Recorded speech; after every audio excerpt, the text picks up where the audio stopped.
Their story old that's often been told of how our Savior died.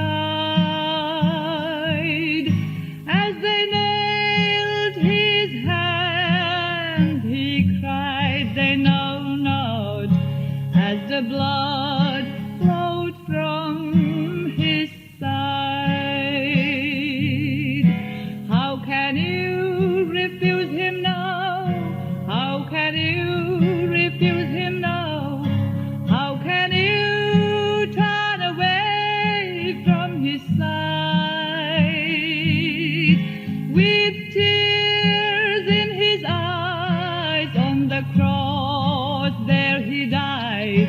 How can you refuse Jesus now? As he hung on the tree, he paid for you and me. There was no one his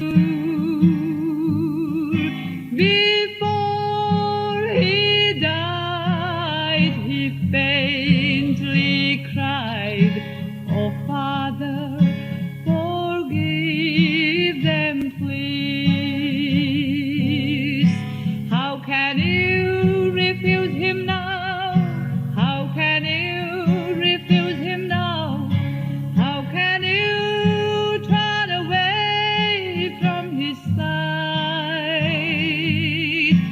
With tears in his eyes, on the cross there he died. How can you refuse Jesus now? How can you refuse Jesus now?